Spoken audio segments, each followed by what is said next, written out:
Ma'am first health insurance ಅಂದರೆ ಏನು?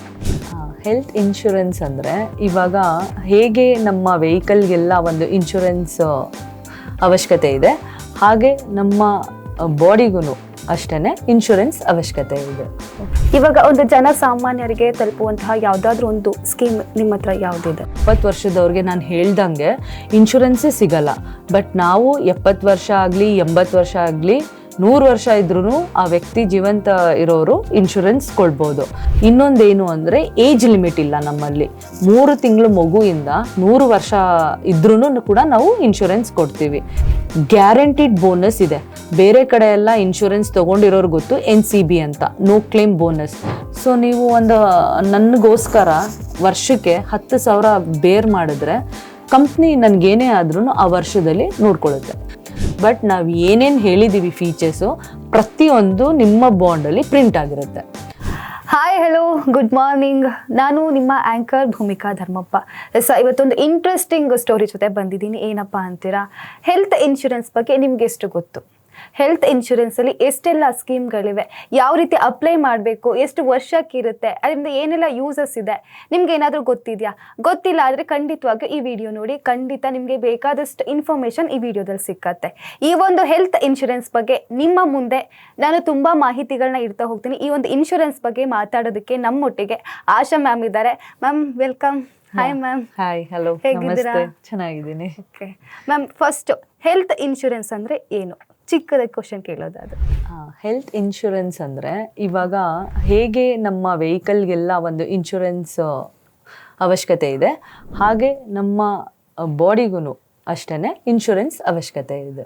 Okay, ಈಗ ಹೆಲ್ತ್ ಇನ್ಶೂರೆನ್ಸಲ್ಲಿ ಎಷ್ಟೆಲ್ಲ ಸ್ಕೀಮ್ಗಳಿವೆ, ಯಾವ ರೀತಿ ಅಪ್ಲೈ ಮಾಡಬೇಕು ಅಂತ?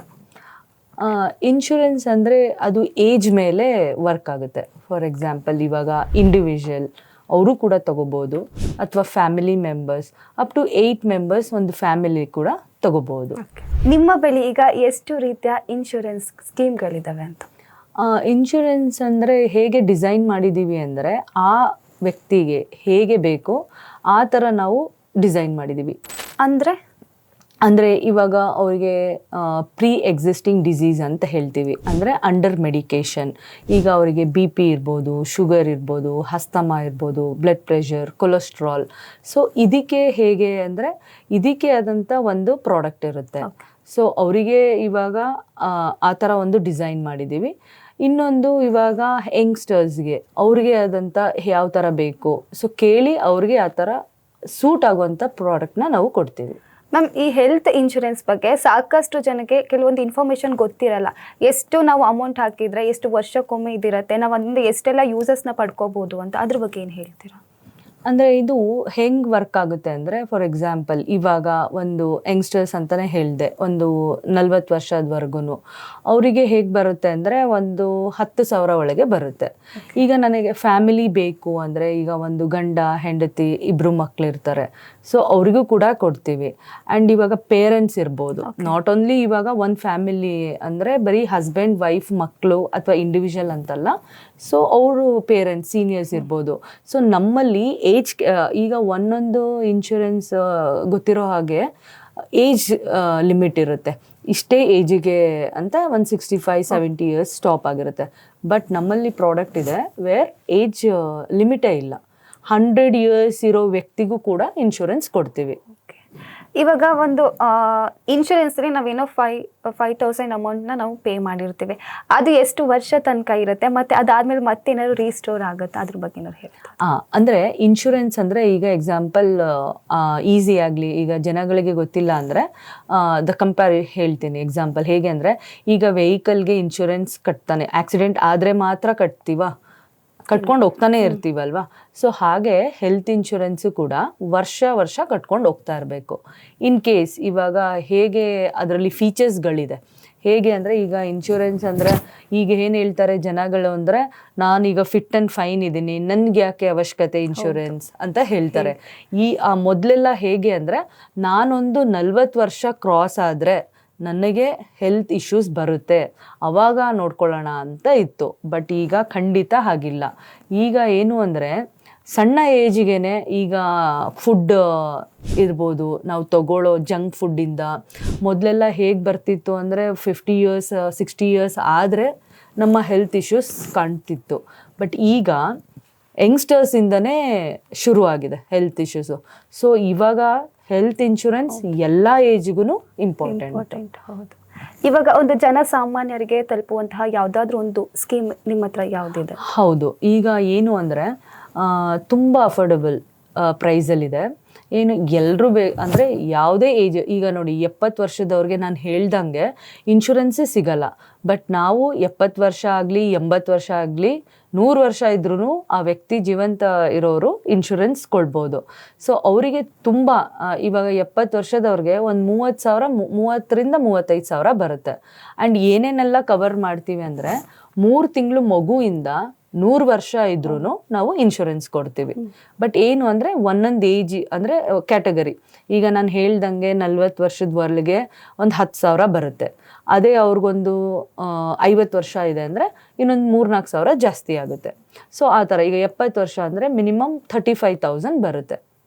ಸೊ ಎಲ್ರಿಗೂ ಸೇಮ್ ಫೀಚರ್ಸೇ ಇರುತ್ತೆ. ಹೇಗೆ ಇನ್ಶೂರೆನ್ಸ್ ವರ್ಕ್ ಆಗುತ್ತೆ ಅಂದರೆ ಡೇ 1ಇಂದ ಎನಿ ಆಕ್ಸಿಡೆಂಟ್ ಕವರ್ ಮಾಡ್ತೀವಿ.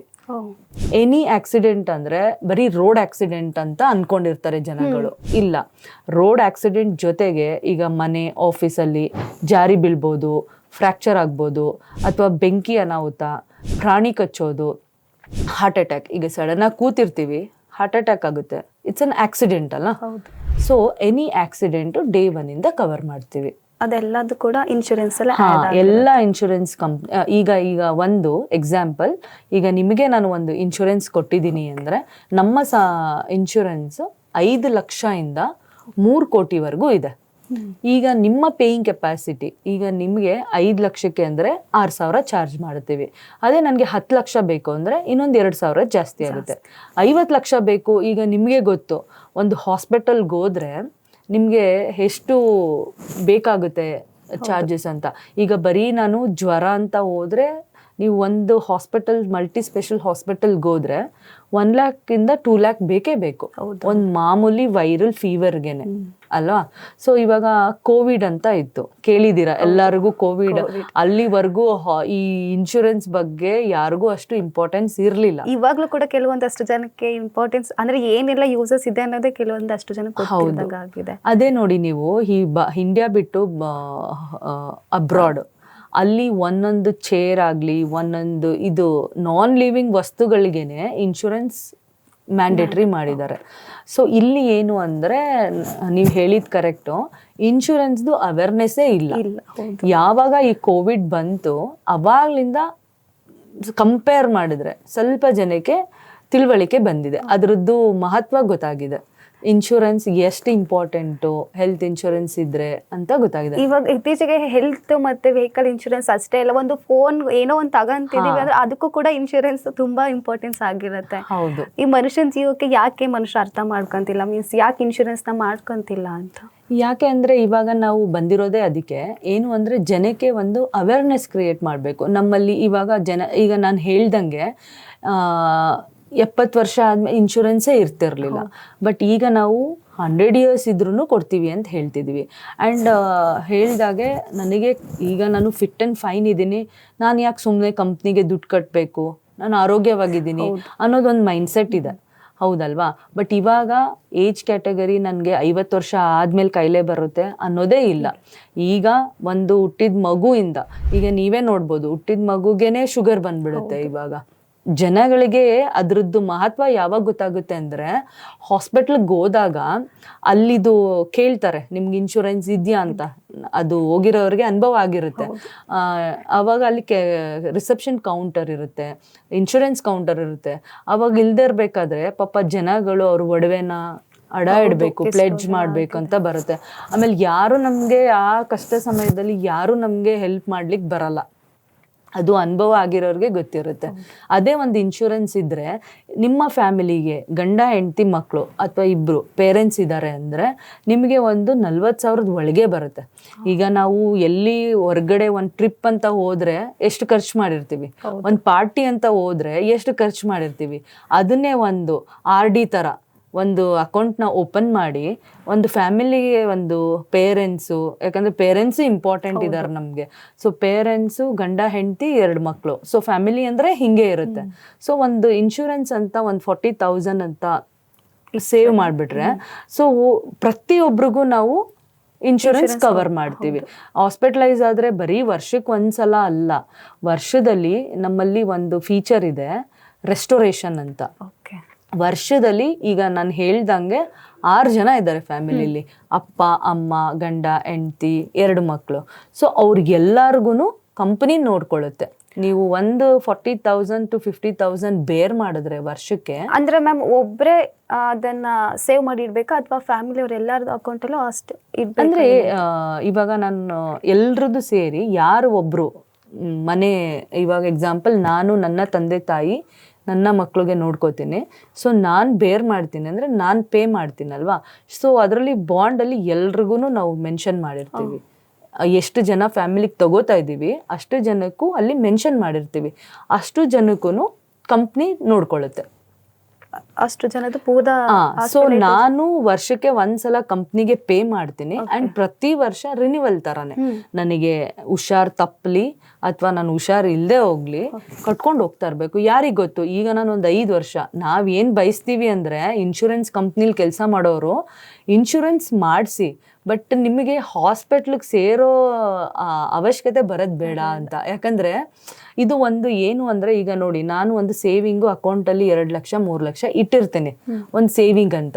ಈ ಹಾಸ್ಪಿಟ್ಲಿಗೆ ಬಂದಾಗ ಏನಾಗುತ್ತೆ ಅಂದರೆ ಎಲ್ಲ ಸೇವಿಂಗ್ಸ್ನು ತಗೊಂಡು ಹಾಸ್ಪಿಟ್ಲಿಗೆ ಆಗಬೇಕಾಗುತ್ತೆ. ಅದೇ ನೀವು ಒಂದು 40,000 to 50,000 ಒಂದು ಫ್ಯಾಮಿಲಿಗೆ ತೆಗೆದು ವರ್ಷಕ್ಕೊಂದು ಕೊಟ್ಬಿಟ್ರೆ ಇಡೀ ಫ್ಯಾಮಿಲಿದು ಕಂಪ್ನಿ ನೋಡ್ಕೊಳ್ಳುತ್ತೆ ಅಲ್ವಾ. ಈಗ ಒಬ್ರಿಗೆ ಅಂದ್ರೆ 5,000 to 6,000 ಬರುತ್ತೆ. ಅದೇ ಒಂದು ಹಸ್ಬೆಂಡ್ ವೈಫ್ 2 ಮಕ್ಕಳು ಅಂದ್ರೆ 20,000 to 25,000 ಬರುತ್ತೆ. ಅದೇ ಪೇರೆಂಟ್ಸ್ ಸೀನಿಯರ್ ಸಿಟಿಸನ್ ಆಗಿರೋದ್ರಿಂದ ಅವ್ರಿಗೊಂದು ಎಕ್ಸ್ಟ್ರಾ 30,000 35,000 ಬರುತ್ತೆ. ಪೇರೆಂಟ್ಸ್ಗೆ 5 ಲಕ್ಷ ಬೇಕು, ಕಂಪ್ನಿ ನೋಡ್ಕೊಳ್ಳುತ್ತೆ. ಅದಾದ್ಮೇಲೆ ನಾವು ಹುಷಾರ್ ತಪ್ಪಿದ್ವಿ, ಕಂಪ್ನಿ ನೋಡ್ಕೊಳ್ಳುತ್ತೆ. ಸೊ ನೀವು ಹೋಗಿ ಒಂದು ಸಾಲ ಮಾಡೋದಾಗ್ಲಿ ಅಥವಾ ನಿಮ್ಮ ಒಡವೆನ ಅಡ ಇಡೋದಾಗ್ಲಿ ಆ ನೆಸೆಸಿಟಿನೇ ಇಲ್ಲ. ಇವಾಗ ಕೆಲವೊಬ್ಬರಿಗೆ ಈ ಇನ್ಶೂರೆನ್ಸ್ ಬಗ್ಗೆ ಮಾಹಿತಿ ಕೊರತೆ ಸಾಕಷ್ಟು ಇರುತ್ತೆ. ಹೇಗಪ್ಪ ಕ್ಲೈಮ್ ಮಾಡೋದು, ಎಷ್ಟು ವರ್ಷ ಆದ್ಮೇಲೆ ಇದು ನಮಗೆ ಕ್ಲೈಮ್ ಆಗತ್ತೆ, ಆ ರೀತಿ ಅದ್ರ ಬಗ್ಗೆ ಜನರಿಗೆ ಏನಾದ್ರು ಇನ್ಫಾರ್ಮೇಶನ್ ಕೊಡೋದು? ಹೌದು, ಏನಿಲ್ಲ. ಇವಾಗ ನೋಡಿ, ಇನ್ಶೂರೆನ್ಸ್ಗೆ ನಮ್ಮಲ್ಲಿ ನಾವು ಆಫೀಸ್ ಇದೆ, ನಮ್ಮ ಆಫೀಸ್ ಇದೆ, ನಮ್ಮ ಮ್ಯಾನೇಜರ್ಸ್ ಇರ್ತಾರೆ. ಆ್ಯಂಡ್ ಏನು ಅಂದರೆ ನಿಮಗೆ ಒಂದು ಬಾಂಡ್ ಕೊಟ್ಟ ತಕ್ಷಣ ನೀವು ಎನಿ ಹಾಸ್ಪಿಟಲ್, ನಾವು ಹೇಳಿರ್ತೀವಿ ಎನಿ ಮಲ್ಟಿ ಸ್ಪೆಷಲ್ ಹಾಸ್ಪಿಟಲ್, ಏನು ಅಂದರೆ ಬರೀ ಮೈಸೂರು ಅಂತಲ್ಲ, ಪ್ಯಾನ್ ಇಂಡಿಯಾ. ಈಗ ಬೆಂಗಳೂರಿಗೆ ಹೋಗ್ಬೋದು, ಶಿವಮೊಗ್ಗಗೆ ಹೋಗ್ಬೋದು, ಮಂಗಳೂರು, ಎಸ್ ಎನಿವೇರ್. ನೀವು ಇನ್ಶೂರೆನ್ಸು ಬೆಂಗಳೂರಲ್ಲಾದ್ರೂ ತಗೊಳ್ಳಿ, ಮೈಸೂರಲ್ಲಾದ್ರೂ ತಗೊಳ್ಳಿ, ಅಥವಾ ಎಲ್ಲಿ ಬೇಕಾದರೂ ನೀವು ತಗೊಂಡಿರಿ. ಬಟ್ ಟ್ರೀಟ್ಮೆಂಟ್ಗೆ ಈಗ ನೋಡಿ ಎಕ್ಸಾಂಪಲ್, ನಾನು ಟ್ರಾವೆಲ್ ಮಾಡ್ತಾನೆ ಇರ್ತೀನಿ, ನಾನು ಬರೀ ಮೈಸೂರಲ್ಲೇ ಇರ್ತೀನಾ? ಮೈಸೂರಲ್ಲಿದ್ದರೆ ಖಂಡಿತ ಹೌದು. ಈಗ ನಾನೇನು ಎಮರ್ಜೆನ್ಸಿ ಎಲ್ಲೋ ಹೋಗ್ತಾ ಇರ್ತೀನಿ, ಬ್ಯಾಂಗ್ಳೂರ್ಗೆ ಟ್ರಾವೆಲ್ ಮಾಡ್ತಿರ್ತೀನಿ, ಅಲ್ಲೇನೋ ನನಗೆ ಅನ್ಸರ್ಟನಿಟಿ ಆಯಿತು, ಸೊ ನಾನು ಅಲ್ಲಿ ಕೂಡ ಹಾಸ್ಪಿಟಲೈಸ್ ಆಗ್ಬೋದು. ಹೌದು, ಕ್ಯಾಶ್ಲೆಸ್ಸೇ ಇದೆ. All multi special hospital. ಈಗ ನಾವೇನು ಬಯಸ್ತೀವಿ, ದೊಡ್ಡ ದೊಡ್ಡ ಹಾಸ್ಪಿಟ್ಲಲ್ಲೇ ಟ್ರೀಟ್ಮೆಂಟ್ ತಗೋಬೇಕು, ಯಾಕಂದರೆ ಅಲ್ಲಿ ನನಗೆ ಒಳ್ಳೆ ಟ್ರೀಟ್ಮೆಂಟ್ ಸಿಗುತ್ತೆ ಅಂತ ಇದೆ, ಅದೇ ಅಲ್ವಾ. ಸೊ ನಾವು ಪ್ಯಾನ್ ಇಂಡಿಯಾ ಎಲ್ಲಿ ನೀವು ನಮ್ಮಲ್ಲಿ ಒಂದು ಇನ್ಶೂರೆನ್ಸ್ ತಗೊಂಡ್ರೆ ಬರೀ ಮೈಸೂರಲ್ಲಿ ತಗೊಂಡಿದ್ದೀರಾ, ಮೈಸೂರು ಕಸ್ಟಮರ್ ಅಂತಲ್ಲ, ನೀವು ಎಲ್ಲೇ ಹೋಗಿ ಟ್ರೀಟ್ಮೆಂಟ್ ತಗೊಂಡ್ರು 100% ಇದೆ. ಈ ಝೋನ್ ಕ್ಯಾಪಿಂಗ್ ಅಂತ ಇರುತ್ತೆ. ಈಗ ನಾನು ಈಗ ಎಕ್ಸಾಂಪಲ್, ನೀವು ಏನು ಆಧಾರ್ ಪಿನ್ ಕೋಡ್ ಇದೆ ನಿಮ್ದು? ನಿಮ್ದು ಈಗ ನಿಮ್ಮ ಆಧಾರ್ ಇದೆಯಲ್ಲ, ನಂಬರ್ ಹೇಳಬೇಕು. ಅಲ್ಲಲ್ಲ, ನೀವು ಮೈಸೂರು ಪಿನ್ ಕೋಡ್ ಇರೋದಾ? ಇಲ್ಲ, ನಂದು ನಮ್ಮ ಊರದೆ ಸೋಮವಾರಪೇಟೆದು. ಓಕೆ, ನೀವು ಸೋಮವಾರಪೇಟೆಯಲ್ಲಿ ತಗೊಂಡ್ರೆ ಸೋಮವಾರಪೇಟೆಯಲ್ಲಿ ಮಾತ್ರ 100% ಕವರೇಜ್ ಇರುತ್ತೆ ಅಲ್ವಾ. ಹಂಗೆ ಇನ್ಶೂರೆನ್ಸ್ ಇದ್ದಿದ್ದು. ಬಟ್ ಈಗ ನಿಮ್ಮ ಸೋಮವಾರಪೇಟೆ ಪಿನ್ ಕೋಡಲ್ಲಿ ತಗೊಂಡ್ರು ನೀವು ಪ್ಯಾನ್ ಇಂಡಿಯಾ, ಈಗ ನೀವು ಮೈಸೂರಲ್ಲಿ ವರ್ಕ್ ಮಾಡ್ತಿದ್ದೀರಾ, ಮೈಸೂರಲ್ಲಿ ಕೂಡ 100% ಇರುತ್ತೆ ಕವರೇಜ್. ಅಂದ್ರೆ ಮುಂಚೆ ಈ ರೀತಿ ಇರ್ಲಿಲ್ಲ, ಝೋನ್ ಕ್ಯಾಪಿಂಗ್ ಅಂತ ಇತ್ತು. ಅಂದ್ರೆ ಈಗ ನಾವು ಇದು ಮೈಸೂರು ನಾನ್ ಮೆಟ್ರೋ ಸಿಟಿ, ಇಲ್ಲಿ ನಿಮ್ಗೆ ನೀವು ಮೈಸೂರು ಪಿನ್ ಕೋಡ್ ತಗೊಂಡ್ರೆ ಇಲ್ಲಿ 100% ಸಿಕ್ಬಿಡುತ್ತೆ. ಅದೇ ನೀವು ಮೆಟ್ರೋ ಸಿಟಿ ಬ್ಯಾಂಗ್ಳೂರ್, ಅಲ್ಲಿ ನಿಮ್ಗೆ 10% ಕೋಪೆ ಇರುತ್ತೆ. 1 ಲಕ್ಷ ಬಿಲ್ ಬಂದ್ರೆ 10,000 ಕೈಯಿಂದ ಕೊಡ್ಬೇಕು. ಅದೇ ನೀವು ಇನ್ನ ಮಲ್ಟಿ ಝೋನ್ 1 ಯಾವ್ದು ಬರುತ್ತೆ, ಹೈದರಾಬಾದ್, ಚೆನ್ನೈ, ಆ ಕಡೆ ಎಲ್ಲ ಮುಂಬೈ, ಡೆಲ್ಲಿ ಇಲ್ಲೆಲ್ಲ ಹೋದ್ರೆ 20% ಕೋಪೆ ಇತ್ತು. ಸೊ ನಾನೇನು ಹೇಳ್ತೀನಿ ಅಂದರೆ, ನಮ್ಮ ಪ್ರಾಡಕ್ಟು ನೀವು ಯಾವುದೇ ಪ್ಯಾನ್ ಇಂಡಿಯಾದಲ್ಲಿ ಹೋದ್ರೂ, ನೀವು ಯಾವುದೇ ಝೋನ್ಗೆ ಹೋದ್ರೂ 100% ಕವರೇಜ್ ಕೊಡ್ತೀವಿ. ಓಕೆ ಮ್ಯಾಮ್, ಇವಾಗ ಇನ್ಶೂರೆನ್ಸಲ್ಲಿ ಗೌರ್ಮೆಂಟ್ ಆಗಿರ್ಬೋದು, ಪ್ರೈವೇಟ್ ಆಗಿರ್ಬೋದು, ಇದ್ರದ್ದು ಒಂದು ಆಡಳಿತ ಹೇಗಿದೆ ಅಂತ, ಆ ರೀತಿ ಅದೇನಾದರೂ ಸರ್ಕಾರ, ಗೌರ್ಮೆಂಟ್ ಆಗಿರ್ಬೋದು, ಪ್ರೈವೇಟ್ ಆಗಿರ್ಬೋದು, ಇದರಿಂದ ಏನಾದರೂ ಹೆಲ್ಪ್ ಆಗುತ್ತಾ? ಆ್ಯಕ್ಚುಲಿ ಎಲ್ಲ ಈಗ ಬ್ಯಾಂಕ್ಗೆಲ್ಲ ಹೇಗೆ RBI is the decision maker, private government ಆಗಲಿ RBI is the decision maker. ಬ್ಯಾಂಕ್ಗಳಿಗೆ ಎನಿ ಡಿಸಿಷನ್, ಪ್ರೈವೇಟ್ ಆಗಲಿ ಗೌರ್ಮೆಂಟ್ ಆಗಲಿ, ಅದು ಬ್ಯಾಂಕ್ಗಳಿಗೆ. ಹಾಗೆ ಎನಿ ಇನ್ಶೂರೆನ್ಸ್ ಇರುತ್ತಲ್ಲ, ಅದಕ್ಕೆ IRDA ಸೆಂಟ್ರಲ್ ಗೌರ್ಮೆಂಟ್. ಸೊ ಈ ಗೌರ್ಮೆಂಟೇ ಇರ್ಬೋದು ಅಥವಾ ಪ್ರೈವೇಟೇ ಇರ್ಬೋದು, decision maker is IRDA central government ಅವರು. ಸೊ ಕೆಲವೊಂದಷ್ಟು ಜನಕ್ಕೆ ಇದು ಗೊತ್ತಿರೋದಿಲ್ಲ. ಹೌದು, ಯಾರ್ದು ಒಡೆತನದಲ್ಲಿರುತ್ತೆ ಇನ್ಶೂರೆನ್ಸ್. ಈಗ ಇನ್ಶೂರೆನ್ಸ್ ಅಂದ್ರೆ ಈಗ ಸುಮಾರು ಕಂಪ್ನಿ ಹೆಲ್ತ್ ಇನ್ಶೂರೆನ್ಸ್ಗಳಿದೆ, ಅದರಲ್ಲಿ ಎಲ್ಲ IRDAನೇ ಡಿಸಿಷನ್ ಮೇಕರ್ ಇರ್ತಾರೆ. ಬಟ್ ಒಂದೊಂದು ಕಂಪ್ನಿನಲ್ಲಿ ಆ ಫೀಚರ್ಸ್ ಬೆಟರ್. ಈ ಒಂದು ಕಂಪ್ನಿ ಒಂದು ಫೀಚರ್ ಕೊಟ್ರೆ ಇನ್ನೊಂದು ಕಂಪನಿ ಇನ್ನೊಂದು ಸ್ವಲ್ಪ ಆ ಫೀಚರ್ಸ್ ಸ್ವಲ್ಪ ಚೇಂಜಸ್ ಇರುತ್ತೆ.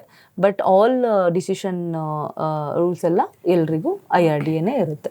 ಮ್ಯಾಮ್, ನಾನು ನಿಮ್ಮ ಹತ್ರ ಒಂದು ಮಾತು ಕೇಳ್ಪಟ್ಟೆ, ಇವಾಗ ನಮ್ದು ಇನ್ಶೂರೆನ್ಸ್ ಎಲ್ಲ ನಮ್ಗೆ ಕಟ್ಟಿರೋದು ಅಷ್ಟು ದುಡ್ಡು ಖಾಲಿ ಆಗಿರುತ್ತೆ, ಮುಂಚೆನೂ ಕೂಡ ಮತ್ತೆ ಖಾಲಿ ಆದಾಗ ಮತ್ತೆ ಕಟ್ಕೊಂಡು ಹೋಗ್ಬೇಕಾ, ಅಥವಾ ನಿಮ್ಮ ಒಂದು ಹೆಲ್ತ್ ಇನ್ಶೂರೆನ್ಸ್ ಸ್ಕೀಮಿಂದ ಮತ್ತೆ ರೀಸ್ಟೋರ್ ಆಗುತ್ತಾ ಅಂತ? ಹೌದು, ಇದು ಮಲ್ಟಿಪಲ್ ರಿಸ್ಟೋರೇಷನ್ ಅಂತ ಒಂದು ಫೀಚರ್ ಇದೆ. ನಾನು ಹೇಳ್ದಂಗೆ ನಮ್ಮ ಸಮ್ ಇನ್ಶೋರ್ಡ್ 5 ಲಕ್ಷದಿಂದ 3 ಕೋಟಿವರೆಗೂ ಇದೆ. ಅದು ಅವರು ಡಿಪೆಂಡ್ಸ್. ಈಗ 5 ಲಕ್ಷಕ್ಕೆ ನಿಮ್ಮ ಒಬ್ಬರಿಗೆ 5,000 ಆಗುತ್ತೆ ಅಂತ ಇರುತ್ತೆ. ಅದೇ ನೀವು 10 ಲಕ್ಷ ಸಮ್ ಇನ್ಶೋರ್ಡ್ ತೊಗೊಂಡ್ರೆ, ಯಾಕಂದ್ರೆ ಸಮ್ ಇನ್ಶೋರ್ಡ್ ಜಾಸ್ತಿ ಇದೆಯಲ್ಲ, ಸೊ 1-2,000 ಎಕ್ಸ್ಟ್ರಾ ಬರುತ್ತೆ. ಈಗ ಎಕ್ಸಾಂಪಲ್ ನಿಮಗೆ ನಾನು ಒಂದು ಸಮ್ ಇನ್ಶೋರ್ಡ್ 10 ಲಕ್ಷ ಕೊಟ್ಟಿದ್ದೀನಿ. ಅದು ಏನು ಕೊಟ್ಟಿರೋದು, ನಾನು 365 ದಿನ 1 ವರ್ಷಕ್ಕೆ ಏನೇ ಆದ್ರೂ ರೆಸ್ಪಾನ್ಸಿಬಲ್ ಕಂಪನಿ ಅಂತ. ಇನ್ ಕೇಸ್ ಇವಾಗ ನಾನು ಹೇಳ್ದಂಗೆ ಡೇ 1 ಎನಿ ಆಕ್ಸಿಡೆಂಟ್ ಕವರ್ ಮಾಡ್ತೀವಿ ಅಂತ ಹೇಳಿದೆ. ಎನಿ ಆಕ್ಸಿಡೆಂಟ್ ಎಕ್ಸಾಂಪಲ್ ಕೊಟ್ಟೆ. ಹಾರ್ಟ್ ಅಟ್ಯಾಕ್ ಇರ್ಬೋದು, ರೋಡ್ ಆಕ್ಸಿಡೆಂಟ್ ಇರ್ಬೋದು, ಜಾರಿ ಬೀಳೋದು, ಫ್ರ್ಯಾಕ್ಚರ್ ಆಗೋದು, ಬೆಂಕಿ ಅನಾಹುತ ಅಂತ. ಅದ್ರ ಜೊತೆಗೆ ಅಂಡರ್ ಮೆಡಿಕೇಶನ್. ಏನು ಅಂಡರ್ ಮೆಡಿಕೇಶನ್ ಅಂದರೆ, ಈಗ PED ಅಂತ ಹೇಳ್ತೀವಿ, ಪ್ರೀ ಎಕ್ಸಿಸ್ಟಿಂಗ್ ಡಿಸೀಸ್. ಈಗ ಶುಗರ್ ಪ್ರತಿದಿನ ಮಾತ್ರೆ ತಿನ್ನಬೇಕು, BP ಪ್ರತಿದಿನ ಮಾತ್ರೆ ತಿನ್ನಬೇಕು, ಹಸ್ತಮ, ಕೊಲೆಸ್ಟ್ರಾಲ್. ಸೊ ಪ್ರತಿದಿನ ಏನು ನಾವು ಮೆಡಿಸಿನ್ ಸೇವನೆ ಮಾಡ್ತೀವಿ, ಇದಕ್ಕೆ PED ಅಂತ ಕರಿತೀವಿ. ಇದಕ್ಕೂ ಕೂಡ ನಮ್ಮಲ್ಲಿ ಡೇ 1 ಕವರೇಜ್ ಇದೆ. ಮೊದಲೆಲ್ಲ 4 ವರ್ಷ ವೇಟಿಂಗ್ ಪೀರಿಯಡ್ ಇತ್ತು, 3 ವರ್ಷ ವೇಟಿಂಗ್ ಪೀರಿಯಡ್ ಇತ್ತು. ನೀವು ಪಾಲಿಸಿ ತಗೊಂಡ್ರು ಈ ಥರ, ಈಗ ನಮ್ಮ ಪೇರೆಂಟ್ಸು BP, ಶುಗರು, ಕೊಲೆಸ್ಟ್ರಾಲ್ ಎಲ್ಲ ಇದ್ರೂ ಅವ್ರು ಏನು ಮಾಡಬೇಕಾಗಿತ್ತು, ವೇಟಿಂಗ್ ಪೀರಿಯಡ್ ಸರ್ವ್ ಮಾಡಬೇಕಾಗಿತ್ತು. ಬಟ್ ಈಗ ಆ ಥರ ಏನೂ ಇಲ್ಲ. ಹೆಲ್ತ್ ಇನ್ಶೂರೆನ್ಸ್ ಈಗ ಡೇ 1 ಕವರೇಜ್ ಮಾಡ್ತೀವಿ. ಅಂದ್ರೆ ನಾವು ಯಾವಾಗ ಅಪ್ಲೈ ಮಾಡಿರ್ತೀವಿ ಅವತ್ತಿಂದಲೇ? ಖಂಡಿತ, ಹೌದು. ಸೊ ಯಾವಾಗ ನೀವು ತಗೋತೀರಾ, ಡೇ 1 ನಿಮಗೆ ಕವರೇಜ್ ಶುರು ಆಗುತ್ತೆ. ನಾಟ್ ಓನ್ಲಿ ಆಕ್ಸಿಡೆಂಟ್, ಈ PED ಕೂಡ ನಾವು ಕವರೇಜ್ ಕೊಡ್ತೀವಿ. ಓಕೆ, ಇವಾಗ ಮ್ಯಾಮ್ ಕೆಲವೊಂದಷ್ಟು ಜನಕ್ಕೆ ಏನೇನೆಲ್ಲ ಸ್ಕೀಮ್ಗಳಿದೆ ಅನ್ನೋದೇ ಗೊತ್ತಿಲ್ಲ, ಕೆಲವೊಂದು ಹೆಸರುಗಳು ಗೊತ್ತಿಲ್ಲ. ನೀವು ಅದ್ರ ಬಗ್ಗೆ ಏನಾದರೂ ತಿಳಿಸ್ಕೊಡ್ತೀರಾ? ಹೌದು, ಮೊದಲೆಲ್ಲ ಹೇಗಿತ್ತು ಇನ್ಶೂರೆನ್ಸ್ ಅಂದರೆ, ನಾನು ಹೇಳ್ದಂಗೆ ನೀವು ಇನ್ಶೂರೆನ್ಸ್ ತೊಗೊಂಡ್ರೆ ಅದಕ್ಕೆ ಅಂತ ಜನಗಳು ತೊಗೊಳ್ತಾ ಇರಲಿಲ್ಲ. ನನಗೆ ಕಾಯಿಲೆ ಇದೆ, ನನಗೆ ಯಾವಾಗ ಬೇಕಾದ್ರೆ, ಈಗ ಶುಗರ್ ಅಂದರೆ ಬರೀ ಶುಗರ್ ಅಂತ ಹೋಗಿ, BP ಅಂದರೆ ಹೋಗಿ ಅಡ್ಮಿಟ್ ಆಗಲ್ಲ. BP related nerve problem, issues ಬರ್ಬೋದು, ಆ್ಯಂಡ್ ಸ್ಟ್ರೋಕ್ ಬರ್ಬೋದು ಅಲ್ವಾ. ಸೊ ಬರೀ BP ಅಂತ ಹೋಗಿ ಅಡ್ಮಿಟ್ ಆಗಲ್ಲ, BP ರಿಲೇಟೆಡ್ ಏನೇನು ಕನೆಕ್ಟ್ ಆಗಿರುತ್ತೆ ಅದು ಕೂಡ ಕವರ್ ಮಾಡಬೇಕು. ಶುಗರ್ ರಿಲೇಟೆಡ್ ಕಿಡ್ನಿನೂ ಸಂಬಂಧಪಡ್ಬೋದು. ಸೊ ಇದು ಕೂಡ ಕವರ್ ಮಾಡ್ತೀವಿ. ಸೊ ಮೊದಲೆಲ್ಲ ಏನು ಅಂದರೆ ವೇಟಿಂಗ್ ಪೀರಿಯಡ್ಗೋಸ್ಕರ ಜನ ಹಿಂಜರಿಕೆ ಮಾಡ್ತಿದ್ರು. ಯಾಕೆ ನಾವು ಕಂಪ್ನಿಗೆ ದುಡ್ಡು ಕಟ್ಬಿಟ್ಟು ನಾವಿಷ್ಟು ವರ್ಷ ಕಾಯಬೇಕು ಅಂತೆಲ್ಲ ಇತ್ತು. ಈಗ ಆ ಥರ ಏನೂ ಇಲ್ಲ, ಎಲ್ಲನೂ ನಮ್ಮಲ್ಲಿ ಡೇ 1 ಕವರೇಜ್ ಪ್ರಾಡಕ್ಟ್ ಇದೆ. ಆ್ಯಂಡ್ ನೀವು ಕೇಳಿದ್ರಿ ಏನೇನು ಫೀಚರ್ಸ್ ಇದೆ, ಕಸ್ಟಮರ್ಸ್ಗೆ ಗೊತ್ತಿಲ್ಲ ಹೇಗೆ ವರ್ಕ್ ಆಗುತ್ತೆ ಅಂತ. ಸೊ ನಮ್ಮಲ್ಲಿ ಮಲ್ಟಿಪಲ್ ರೆಸ್ಟೋರೇಷನ್ ಅಂತಿದೆ. ಫಾರ್ ಎಕ್ಸಾಂಪಲ್, ಇವಾಗ ನೀವು 10 ಲಕ್ಷ ಸಮ್ ಇನ್ಶೂರ್ಡ್ ತೊಗೊಂಡಿದ್ರೆ ಅದು ನಾನು 1 ವರ್ಷಕ್ಕೆ ಕೊಟ್ಟಿರೋದು ಯೂಟಿಲೈಸ್ ಮಾಡಲಿಕ್ಕೆ. ಇನ್ ಕೇಸ್ ಏನೋ ಹಾಸ್ಪಿಟಲೈಸ್ ಆದರೆ ನಿಮಗೆ ಕೊಡಲಿಕ್ಕೆ. ಸೊ ಇವಾಗ ಎಕ್ಸಾಂಪಲ್ ಕೊಡ್ತೀನಿ. ಈಗ ಇವರು ನೀವು 10 ಲಕ್ಷ ತಗೊಂಡಿದ್ದಾರೆ, ಯಾವುದೋ ಎಮರ್ಜೆನ್ಸಿ ಇದಕ್ಕೆ ಹಾಸ್ಪಿಟಲೈಸ್ ಆದ್ರು, ಆ 10 ಲ್ಯಾಕ್ ಎಕ್ಸಾಸ್ಟ್ ಆಯ್ತು, ಯಾವುದೋ ಒಂದು ಆಪರೇಷನ್ ಸರ್ಜರಿನೋ. ಸೊ ಡಿಸ್ಚಾರ್ಜ್ ಆಗಿ ಬಂದ್ರು. ನಾನು ಹೇಳ್ದೆ ಇನ್ನ 365 ದಿನ, ಇನ್ನ ರೆಸ್ಟ್ ತಿಂಗಳಿದೆ. ಸೊ ಮತ್ತೆ ಹಾಸ್ಪಿಟಲೈಸ್ ಆಗೋ ನೆಸೆಸಿಟಿ ಬರ್ಬೋದಲ್ವಾ. ಅಂದ್ರೆ ಯಾವ್ದು ಸರ್ಜರಿ ಮಾಡಿಸಿದ್ರು ಅದೇ ಏನೋ ಕಾಂಪ್ಲಿಕೇಶನ್ ಕಾಣಿಸ್ತು, ಮತ್ತೆ ಅದೇ ಇಲ್ನೆಸ್ಗೆ ಹೋಗಿ ಅಡ್ಮಿಟ್ ಆದ್ರೆ ಕೊಡ್ತಾರಾ ಅನ್ನೋದು ಒಂದು ಪ್ರಶ್ನೆ ಇದೆ. ಹೌದು, ಸೇಮ್ ಕಾಯಿಲೆಗೆ ಹೋಗಿ ಅಡ್ಮಿಟ್ ಆದ್ರೂ ನಾವು ರಿಸ್ಟೋರ್, ನೀವೇನ್ ಸಮ್ ಇನ್ಶೂರ್ಡ್ ಆಪ್ಟ್ ಮಾಡಿರ್ತೀರಾ ಮತ್ತೆ ರಿಸ್ಟೋರ್ ಮಾಡ್ತೀವಿ. ಅದಕ್ಕೆ ಮತ್ತೆ ನಾವು ಪೇ ಮಾಡೋ ಹಾಗಿಲ್ಲ? ಖಂಡಿತ ಇಲ್ಲ, ಇದು ಇನ್ಬಿಲ್ಟ್ ಫೀಚರ್. ವರ್ಷದಲ್ಲಿ ನೀವು ನನ್ಗೇನ್ ಕಟ್ಟಿರ್ತೀರಾ ಅಷ್ಟೇ. ಮತ್ತೆ ಮತ್ತೆ ಹೋಗಿ ಹಾಸ್ಪಿಟಲೈಸ್ ಆಗೋ ಪರಿಸ್ಥಿತಿ ಬಂದ್ರೆ ಸೇಮ್ ಕಾಯಿಲೆಗೆ ಹೋಗಿ ಅಡ್ಮಿಟ್ ಆಗ್ಬೋದು ಅಥವಾ ಬೇರೆ ಕಾಯಿಲೆನೆ ಬರ್ಬೋದು. ನಾವು ರಿಸ್ಟೋರ್ ಮಾಡ್ತಾ ಹೋಗ್ತೀವಿ. 5 ಲಕ್ಷ ತಗೊಂಡಿದ್ರೆ 5 ಲಕ್ಷ ಬಿಲ್ ಕೊಡ್ತೀವಿ. 10 ಲಕ್ಷ ತಗೊಂಡಿದ್ರೆ ನಿಮ್ಮ ಬಿಲ್ 10 ಲಕ್ಷ ಬಂದ್ರೆ 10 ಲಕ್ಷ ಕೊಡ್ತೀವಿ. ಅಕಸ್ಮಾತ್ ನೀವು ಎಕ್ಸಾಂಪಲ್ ಇನ್ನೊಂದು ಪ್ರಶ್ನೆ ಕೇಳ್ಬೋದು, ನಾನ್ ತಗೊಂಡಿರೋದು 10 ಲಕ್ಷ, ನನ್ ಬಿಲ್ ಏನಾದ್ರು 12 ಲಕ್ಷ ಬಂದ್ಬಿಟ್ರೆ ಏನ್ ಮಾಡೋದು ಅಂತ. ಹೌದು, ಖಂಡಿತ. ಅದಕ್ಕೆ ಎಲ್ಲ ಸಮ್ ಇನ್ಶೂರ್ಡ್ ನಾವು 5 ಲಕ್ಷದಿಂದ 3 ಕೋಟಿ ಇರೋದು. ನಿಮಗೇನಾದ್ರೂ ಆ ತರ ನನ್ನ ಸಮ್ ಇನ್ಶೂರ್ಡ್ ಈ ತರ ಅವಶ್ಯಕತೆ ಇದೆ ಅಂದ್ರೆ ಜಾಸ್ತಿ ತಗೊಳ್ಳೋದೇ ಒಳ್ಳೇದು. ಈಗ ಏನಾದ್ರೂ ನಿಮ್ಮ ಸಮ್ ಇನ್ಶೂರ್ಡ್ ಮೇಲೆ ಎಕ್ಸ್ಟ್ರಾ ಬಂದ್ರೆ ಖಂಡಿತ ನೀವು ಬೇರ್ ಮಾಡ್ಬೇಕು, ಕೈನ್ ಕಟ್ಬೇಕಾಗುತ್ತೆ. ಮ್ಯಾಮ್, ಇದು ಒಂದು ತಿಂಗಳಿಗೆ ಇಷ್ಟು ಕಟ್ಬೇಕಂತ ಇರುತ್ತಾ ಅಥವಾ ವರ್ಷಕ್ಕೆ ಇಷ್ಟು ಕಟ್ಬೇಕಂತ ಇರುತ್ತಾ? ಇದು ಎಲ್ಲ ಇನ್ಶೂರೆನ್ಸು ಆನ್ಯುಯಲಿನೇ ಕಟ್ಟೋದು. ನಿಮಗೇನಾದ್ರೂ EMI ಫೆಸಿಲಿಟಿ ಬೇಕು ಅಂದ್ರೆ ನಮ್ಮಲ್ಲಿ EMI ಫೆಸಿಲಿಟಿನೂ ಇದೆ. 20% ಡೌನ್ ಪೇಮೆಂಟ್ ಕಟ್ಟಬೇಕು, ಇನ್ನು ಉಳಿದಿದ್ದು EMI ಕಟ್ಕೊಂಡು ಹೋಗ್ಬೋದು. ಅಂದ್ರೆ ಪ್ರತಿ ತಿಂಗಳು ಇಷ್ಟಿಷ್ಟು ನಾವು ಫೋನ್ಗೆಲ್ಲ ಯಾವ ರೀತಿ EMI ಕಟ್ಕೊಂಡು ಹೋಗ್ತೀವಿ? ಹೌದು, ನಿಮಗೆ ಈಗ ನಮ್ಮಲ್ಲಿ ಅದಕ್ಕೆ ಅಂತ ಫಿನಾನ್ಸ್ ಇದೆ. ನಿಮಗೆ ನಾವು ಆಟೋ ಡೆಬಿಟೇ ಮಾಡಿರ್ತೀವಿ. ಸೊ ಎಲ್ಲಾನು ನಾವು ಕೊಡ್ಬೇಕಾದ್ರೆ ಆಟೋ ಡೆಬಿಟ್ ಮಾಡಿರೋದ್ರಿಂದ ನಿಮ್ಗೆ ನಿಮ್ಮ ಅಕೌಂಟಿಂದ ಎವ್ರಿ ಮಂತ್ 5th ಕಟ್ ಆಗುತ್ತೆ. ಮ್ಯಾಮ್, ಇವಾಗ ಸದ್ಯಕ್ಕೆ ಜನರಿಗೆ ಎಷ್ಟೆಲ್ಲ ಯೂಸಸ್ ಇದೆ ಈ ರೀತಿ ಮಂತ್ಲಿ EMI ಈ ರೀತಿ ಕಟ್ತಾ ಹೋಗಿರ್ಬೋದು ಅಥವಾ ಇಯರ್ಲಿ ಕಟ್ಟೋದಾಗಿರ್ಬೋದು, ಇನ್ಶೂರೆನ್ಸ್ ಮಾಡೋದ್ರಿಂದ ಜನಕ್ಕೆ ಎಷ್ಟೆಲ್ಲ ಲಾಭ ಇದೆ ಅಂತ? ಇನ್ಶೂರೆನ್ಸ್ ನಾನು ಹೇಳ್ದಂಗೆ ನಮ್ಮ ಹೆಲ್ತ್ ಯಾವಾಗ ನಮಗೆ ಅನ್ಸರ್ಟನಿಟಿ ಕಾಣಿಸ್ಕೊಳ್ಳುತ್ತೆ ಗೊತ್ತಿಲ್ಲ. ನಾವೆಲ್ಲ ಹೇಳ್ತಿರ್ತೀವಿ ನಾವು ಚೆನ್ನಾಗಿದ್ದೀವಿ, ಆರೋಗ್ಯವಿದ್ದೀವಿ, ಯಾಕೆ ಇನ್ಶೂರೆನ್ಸ್ ಅಂತ. ಅಕಸ್ಮಾತು ಏನೇ ಒಂದು ಸಡನ್ ಆಗಿ ಆಕ್ಸಿಡೆಂಟೇ ಆಗ್ಬೋದು. ಎಷ್ಟು ಬೇಕಾಗುತ್ತೆ ನಿಮಗೆ? 3 ಲಕ್ಷ 5 ಲಕ್ಷ ಡಿಪೆಂಡ್ಸು ಹೆಂಗಾಗಿರುತ್ತೆ ಅಂತ. ಅಥವಾ ನನ್ನ ಜ್ವರನೇ ಬರ್ಬೋದು. ಸೊ ಹೆಂಗೆ ಅಂದರೆ ನೀವು ಒಂದು ನೀವು ಒಂದು ಹೆಲ್ತ್ ಇನ್ಶೂರೆನ್ಸ್ ತಗೊಂಡ್ರೆ ನಿಮಗೆ ಕಂಪ್ನಿ ನೋಡ್ಕೊಳ್ಳುತ್ತೆ. ಈಗ ನಾನು ತಿಂಗಳಿಗೆ ಯಾವುದೋ ಪಾರ್ಟಿಗೆ ಹೋಗಿ ಖರ್ಚು ಮಾಡಿಬಿಟ್ಟಿರ್ತೀನಿ ಅಥವಾ ಯಾವುದಕ್ಕೋ ಒಂದು ಅಲ್ಲಿ ಇದು ಮಾಡಿರ್ತೀನಿ. ಅದೇ ಥರ ಇದನ್ನು ಒಂದು ತಿಂಗಳಿಗೆ ಇಷ್ಟು ಅಂತ ಒಂದು ಸೇವಿಂಗ್ಸ್ ಮಾಡಿದ್ರೆ ನಿಮಗೆ ಒಳ್ಳೆಯದಾಗುತ್ತೆ. ಓಕೆ ಮ್ಯಾಮ್, ಬೇರೆ ಇನ್ಶೂರೆನ್ಸ್ ಸ್ಕೀಮ್ಗಳಿಗೆ ಹೋಲಿಸ್ಕೊಂಡ್ರೆ ನಿಮ್ಮಲ್ಲಿ ವಿಶೇಷವಾಗಿ ಜನರಿಗೆ ಹತ್ತಿರ ಆಗುವಂಥ ಮೀನ್ಸ್ ತುಂಬ ಈಸಿಯಾಗಿ ಸಿಕ್ಕುವಂಥ ಇನ್ಶೂರೆನ್ಸ್ ಯಾವುದಾದ್ರೂ ಇದ್ದರೆ? ಹೌದು, ನಮ್ಮ ವಿಶೇಷವಾಗಿ ನಿಮ್ಮಲ್ಲಿ ಮಾತ್ರ ಇರೋದು? ಹೌದು, ನಾನು ಹೇಳ್ದಾಗೆ ಫಸ್ಟ್ ಎಲ್ಲ ವೇಟಿಂಗ್ ಪೀರಿಯಡ್ ಇತ್ತು. ಈಗ ವೇಟಿಂಗ್ ಪೀರಿಯಡೇ ಇಲ್ಲ, ಬರೀ ಡೇ 1ಇಂದನೇ ಕವರೇಜ್ ಕೊಡ್ತೀವಿ. ಇನ್ನೊಂದೇನು ಅಂದರೆ ನಾನು ಹೇಳಿದಾಗೆ ಝೋನ್ ಕ್ಯಾಪಿಂಗು. ನೀವು ಮೈಸೂರು ಕಸ್ಟಮರ್ ಆಗಿದ್ರೂ ಕೂಡ ನೀವು ಪ್ಯಾನ್ ಇಂಡಿಯಾ ಎಲ್ಲಿ ಟ್ರೀಟ್ಮೆಂಟ್ ತೊಗೊಂಡ್ರು, ಮೆಟ್ರೋ ಸಿಟಿಲಿ ತೊಗೊಂಡ್ರು ನಿಮಗೆ ಅಲ್ಲಿ ಕ್ಯಾಪಿಂಗ್ ಇರಲ್ಲ, 100% ಕವರೇಜ್ ಇರುತ್ತೆ. ಇನ್ನೊಂದೇನು ಅಂದರೆ ಏಜ್ ಲಿಮಿಟ್ ಇಲ್ಲ ನಮ್ಮಲ್ಲಿ. 3 ತಿಂಗಳು ಮಗುವಿಂದ 100 ವರ್ಷ ಇದ್ರೂ ಕೂಡ ನಾವು ಇನ್ಶೂರೆನ್ಸ್ ಕೊಡ್ತೀವಿ. ಇನ್ನೊಂದೇನು ಅಂದರೆ ನಿಮಗೆ ಗ್ಯಾರಂಟಿಡ್ ಬೋನಸ್ ಇದೆ. ಬೇರೆ ಕಡೆ ಎಲ್ಲ ಇನ್ಶೂರೆನ್ಸ್ ತೊಗೊಂಡಿರೋರು ಗೊತ್ತು NCB ಅಂತ, ನೋ ಕ್ಲೇಮ್ ಬೋನಸ್. ಈಗ ಏನಾದರೂ ನಾವು ಪ್ರತಿ ವರ್ಷ ಕಂಪ್ನಿನಲ್ಲಿ ಬೋನಸ್ ಕೊಡ್ತೀವಿ ಇನ್ಶೂರೆನ್ಸ್ ಮಾಡಿಸಿರೋರಿಗೆ. ಏನು NCB ಅಂದರೆ ನೀವೇನಾದ್ರು ಕ್ಲೇಮ್ ತೊಗೊಂಡ್ಬಿಟ್ರೆ ಬೋನಸ್ನ ಡಿಡಕ್ಟ್ ಮಾಡ್ತಾರೆ. ಬಟ್ ನಮ್ಮಲ್ಲಿ ಗ್ಯಾರಂಟಿಡ್ ಬೋನಸ್, ಕ್ಲೇಮ್ ತೊಗೊಂಡ್ರು ಕೂಡ ಬೋನಸ್ ಕೊಡ್ತಾನೆ ಹೋಗ್ತೀವಿ. ಅದು 15 ವರ್ಷ ಕೊಡ್ತೀವಿ and it's a guaranteed bonus. Okay ma'am, ಇವಾಗ ಸ್ಕೀಮ್ಗಳನ್ನ ಯಾಕೆ ಮಾಡಿಸ್ಕೋಬೇಕು, ಈ ಥರ ಹೆಲ್ತ್ ಇನ್ಶೂರೆನ್ಸ್ ಸ್ಕೀಮ್ಗಳನ್ನ? ಹೌದು, ಇವಾಗ ನೋಡಿ, ಸಡನ್ ಆಗಿ ಇವಾಗ ನನಗೆ ಏನೋ ಆಯಿತು, ಹಾಸ್ಪಿಟ್ಲಿಗೆ ಹೋದ ತಕ್ಷಣ ನಿಮ್ಮ ಹತ್ರ 2 ಲಕ್ಷ ಇದೆಯಾ ಯಾರಾದರೂ ಕೊಡ್ತಾರಾ ಕೇಳಿದರೆ?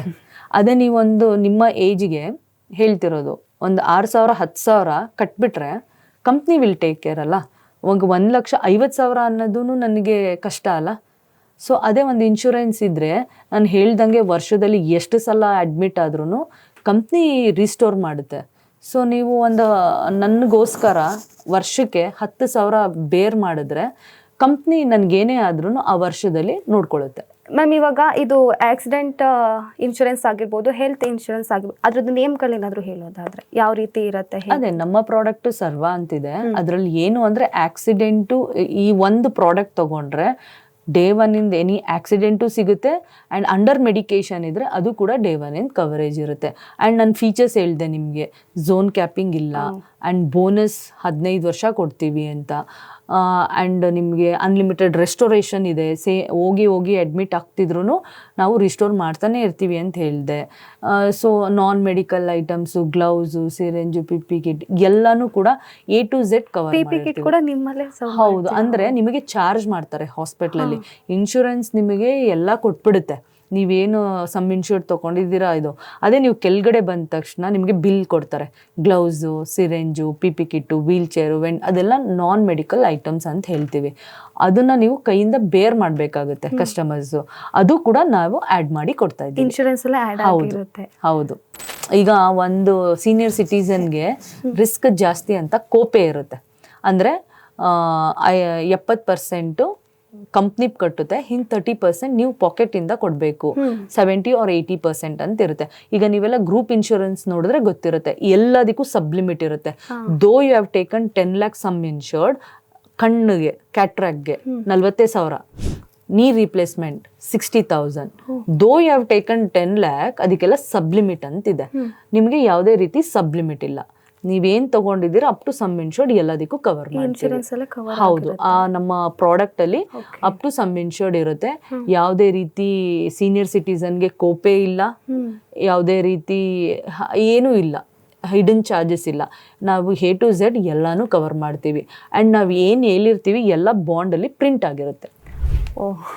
ಸೊ ಕೇಳ್ಬೋದು, ಇಷ್ಟೆಲ್ಲ ನೀವು ಹೇಳ್ತಿದ್ದೀರಾ ಬಟ್ ಅಲ್ಲಿ ಸಣ್ಣ ಅಕ್ಷರದಲ್ಲಿರುತ್ತೆ, ಇದನ್ನ ಕೊಡ್ತೀವಿ ಅದನ್ನ ಕೊಡಲ್ಲ ಅನ್ನೋದು ಒಂದು ಕ್ವೈರಿ ಬರುತ್ತೆ, ಅದು ಒಂದು ಕ್ವೆಶನ್ ಬರುತ್ತೆ. ಬಟ್ ನಾವು ಏನೇನು ಹೇಳಿದ್ದೀವಿ ಫೀಚರ್ಸು ಪ್ರತಿಯೊಂದು ನಿಮ್ಮ ಬಾಂಡಲ್ಲಿ ಪ್ರಿಂಟ್ ಆಗಿರುತ್ತೆ. ಸೊ ಅದನ್ನು ಇನ್ಶೂರೆನ್ಸಲ್ಲಿ 15 ದಿನ ಟೈಮ್ ಇರುತ್ತೆ ಪ್ರೀ ಲುಕಪ್ ಅಂತ. ನಾನು ಹೇಳಿರೋ ಯಾವುದೂ ಫೀಚರ್ಸ್ ಇಲ್ಲ ಅಂದರೆ ಖಂಡಿತ ಕ್ಯಾನ್ಸಲ್ ಮಾಡಿದ್ರೆ ನಿಮ್ಮ ಫುಲ್ ಅಮೌಂಟ್ ವಾಪಸ್ ಬರುತ್ತೆ. ಮ್ಯಾಮ್ ಇದಕ್ಕೇನಾದ್ರು ಅಗ್ರಿಮೆಂಟ್ ಅಂತ ಏನಾದರೂ ಮಾಡಿಸ್ಕೊಂತೀರಾ? ಅಗ್ರಿಮೆಂಟ್ ಅಲ್ಲ, ಅದೇ ಹೇಳ್ದೆ, ಬಾಂಡ್ ಅಂತ ಬರುತ್ತಲ್ಲ, ಆ ಬಾಂಡ್ ಅಲ್ಲಿ ಈಗ ನಾನು ಇವತ್ತು ಇನ್ಶೂರೆನ್ಸ್ ತಗೊಂಡಿದ್ದೀರಾ ಅಂದ್ರೆ ನಿಮಗೆ 15 days ಟೈಮ್ ಇರುತ್ತೆ. ಆ 15 days ಅಲ್ಲಿ ನೀವು ಎಲ್ಲ ನೋಡ್ಬಿಟ್ಟು ನಾನು ಹೇಳಿರೋ ಮಾಹಿತಿ ಅಲ್ಲಿ ಇಲ್ಲ ಅಂದ್ರೆ ಕಸ್ಟಮರ್ಗೆ ಇಷ್ಟ ಆಗಿಲ್ಲ ಅಂದ್ರೆ ಕ್ಯಾನ್ಸಲ್ ಮಾಡಿದ್ರೆ ಆ ಫುಲ್ ಅಮೌಂಟ್ ಏನು 1 ರೂಪಾಯಿನೂ ಕಟ್ ಆಗದೆ ರೀಫಂಡ್ ಆಗುತ್ತೆ. ಹೌದು. ಇತ್ತೀಚೆಗೆ ಮನುಷ್ಯರು ತನ್ನ ವಸ್ತುಗಳಿಗೆ ಇಂಪಾರ್ಟೆನ್ಸ್ನ ಕೊಡೋಕೆ ಜಾಸ್ತಿ ಒತ್ತು ಕೊಡ್ತಾ ಇದ್ದಾರೆ, ಆದರೆ ತನ್ನ ಹೆಲ್ತ್ ಬಗ್ಗೆ ಇಂಪಾರ್ಟೆನ್ಸ್ನ ಕೊಡ್ತಿಲ್ಲ. ಅದೇ ರೀತಿ ನೀವೇನಾದರೂ ಹೆಲ್ತ್ ಬಗ್ಗೆ ಜಾಸ್ತಿ ಇಂಪಾರ್ಟೆನ್ಸ್ನ ಕೊಡಬೇಕಂದ್ರೆ ದಯವಿಟ್ಟು ನೀವು ಹೆಲ್ತ್ ಕಾರ್ಡ್ನ ಮಾಡಿಸ್ಕೊಳ್ಳಿ, ಹೆಲ್ತ್ ಇನ್ಶೂರೆನ್ಸ್ನ ಮಾಡಿಸ್ಕೊಳ್ಳಿ. ಇದೇ ಥರದ ಮತ್ತಷ್ಟು ಹೆಲ್ತ್ ಬಗ್ಗೆ ನಾನು ನಿಮ್ಮ ಮುಂದಿನ ಅಪ್ಡೇಟ್ಗಳನ್ನ ಕೊಡ್ತಾ ಹೋಗ್ತೀನಿ. ಇದೇ ಥರ ಮತ್ತಷ್ಟು ವಿಡಿಯೋಗಳಿಗಾಗಿ ನೋಡ್ತಾ ಇರಿ ಫಸ್ಟ್ ವೇವ್ ನ್ಯೂಸ್. ನಾನು ಭೂಮಿಕಾ ಧರ್ಮಪ್ಪ.